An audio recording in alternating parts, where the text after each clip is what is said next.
Our Collision 2018 coverage is proudly powered by Amazon Prime. Find out all the ways you can benefit from a Prime subscription and get a 30-day free trial by going to collision.live/prime and by audiobooks.com. Get a free trial and a free audiobook to keep at audiobooks.com using promo code TRY70. Well, we have our next guest here. Hello. Hello there. How you doing? How are you? Fine, thanks. Thanks for having me on. Absolutely. Go ahead and introduce yourself. Yeah. Hello, I'm Allan Hoving, and I'm the founder and principal of PodPoster. The tagline's "We Hear You," and basically it was invented to let folks comment back to podcasts. That was the original conception on that. And back in 2009, which was the original era of podcasts, I think we're probably in the second or third wave of podcasting by now, right? So a friend of mine said, "Hey, I'm going to start a podcast." It was, exciting. And I said, "I'm definitely going to listen. How can I send you a voice comment or feedback about your podcast?" And he went like this, it's the emoji, right? So basically, I then looked into who the top podcast publishers were at that time. Okay. NPR was, had just notched 1 million downloads. So I got in touch with the guys and gals that created the app for NPR. Okay. And I said, hey, congratulations, 1 million downloads. Now, if I listen to an NPR podcast, how can I comment with voice? And sidebar, I'm interested in commenting because I was the letters editor at Rolling Stone magazine, and they used to dump the mailbag on my desk, and then they would tell me, you got 2 columns of space. Wow. Yeah. So how do you winnow all of that down? So fast forward in the digital era, we have unlimited space, theoretically for commenting. Sure. And of course, we've got the bulletin boards and we've got Twitter, and even on SoundCloud, we have the ability to type in comments like in the middle of a song, if you like a particular spot. Sure. But I really felt it was important to be able to give feedback in the original medium of the podcasting. Okay. So I got a hold of an IP guy who had written some pretty powerful patents in Silicon Valley, and applied, and actually after 3 years we won the patent for audio commenting and as well as video commenting. So theoretically, if you're watching a video online and you want to give a comment about it, this patent theoretically covers that. Okay. So very powerful, and now what we're trying to do is move it into the age of the digital assistants and all of the kind of voice-enabled stuff. Okay. So if you say, play, PLUGHITZ podcast, and then when you're finished listening to the podcast, then you can say, comment on PLUGHITZ podcast or live stream show. And then you can record either voice or video and have that comment go to the publisher. Go to PLUGHITZ. All right. Now, so let's start on the content creator side. Yes. About how this works. Yes. So on our side, we want to implement this technology. How do we do it? Right. So the original app that we created in 2010 that was in the iOS store, it basically enabled the user to listen to a podcast or other content and then to record the comment and have the comment go to the publisher. So, that was kind of a low-tech solution. So it was a podcatcher with the ability to comment. Exactly. Thank you. And so, for quite a while after that, I was interested in talking to the podcatcher or podcast publisher platforms to see if we could include this as a plugin, an extension to a plugin, something like that. Sure. So, we made some progress there. But again, now we're shifting attention to the voice enabled. So if you we're here, we're going to be exhibiting PodPoster on Thursday in the Alpha 1 section, stand A114, and we'll show some demos of how this works. But ideally, it will be either a skill or an app in one of the app stores. And you will basically be able to tell your listeners. So you asked me originally as the content creator how this would work. So you're going to tell your listeners, go to the store, the such and such store. Sure.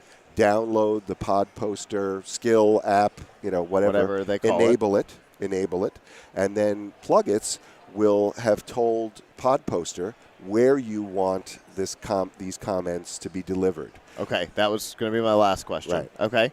Good question. So it doesn't just like take the editor email address out of the RSS feed or just like pick its own thing. Yes. I get the ability to say, yes, this is how I want it delivered. Yes. However, what kind of choices do I have? Yeah. Well, you have a good point. Initially in the original app, we did send it by email. We wrapped the recording into a pre-populated email that sent the 30-second audio file to the publisher.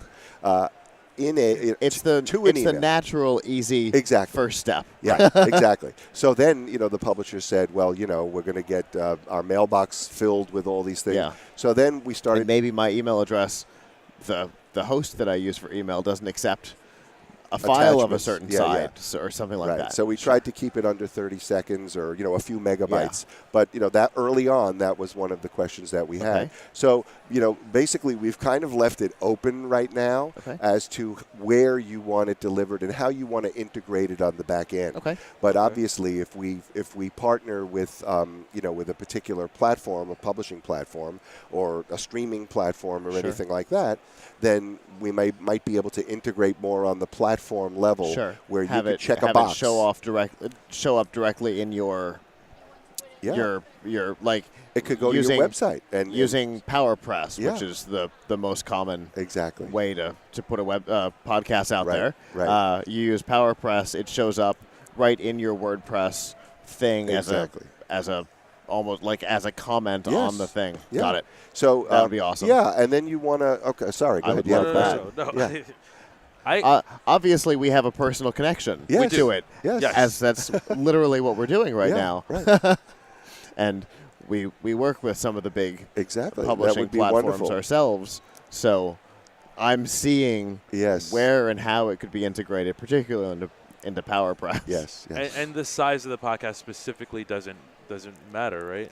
The comment, you mean? The size like of the listenership? Listenership. Oh, no, that wouldn't matter. No, that wouldn't matter. Because I used to run like a smaller podcast like a long time ago. It doesn't matter because a lot of the fans of the smaller podcasts are really the diehard, and they want to interact and participate and send you the comments. So this is, really, to take it up a level, it's really the missing feedback loop in the whole digital publishing ecosystem. When we got our first iPhones and smartphones, they came with podcast players that were, kind of native and default with the device, but we didn't have the ability to send back the feedback. Yeah. And so the only thing you had was like in iTunes, there's a contact publisher, and it just sends an email. Right. It's no different than any other. Right. Thing. So imagine how you could open up the two-way communication now. And of course, there's an issue with how do you screen those? You have all the issues of moderation that you have with bulletin boards or Twitter. But that's the problem of the publisher. Correct. Once you get that content, what do you do with it? That's up to you. Exactly. We may take it and have it, maybe our target is it just goes into a folder in Azure. Yes. And then we have a thing that shows them, and maybe Michelle from the control room can hit a button and play it on the thing. Exactly. And it becomes part of your next show. So it augments and enhances your content. Or you could do it. The live viewers who are watching right now could potentially send in a question for you while we're talking to you. And Michelle needs that. Exactly. That's Michelle actually pretty absolutely. Awesome. So, to me, it's very, from that moment when my friend said I'm launching a podcast to, getting this patent, which, by the way, if, I didn't mention, also covers video commenting.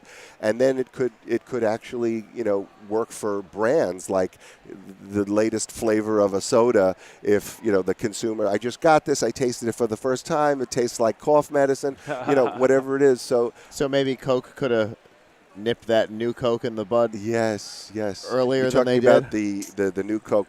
years the ago. sweet Okay. one. Yeah, it was fascinating, that whole story. Oh, yeah. But this kind of voice of the consumer and the customer. So That's it goes awesome. all the way from letters to the editor, podcast commenting, all the way to, kind of audience response to anything in audio and video medium, not just, typing. That's really Thank you. an interesting idea. Yeah. I like it. Thank you. So many podcasts are going to get a piece of my mind now. Well, remember, they're going to have to be, editing those. And, we'll have to moderate. Be respectful.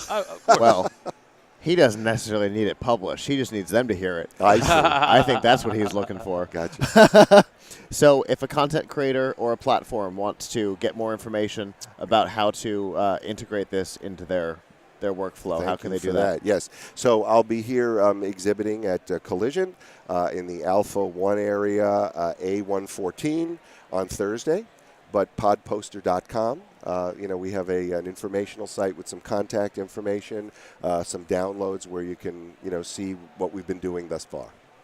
Very cool. Thank you so much for having me. We definitely appreciate it. Thank you. I have an introduction to make. Wonderful. After the event is over. Thank you so much. Sure. Thank you Absolutely. very much. Thanks Enjoy very the much. rest of Collision. Thank you so Thank much. you. Appreciate it. Have a good show. There Great. we go. That's the Thanks. end of it.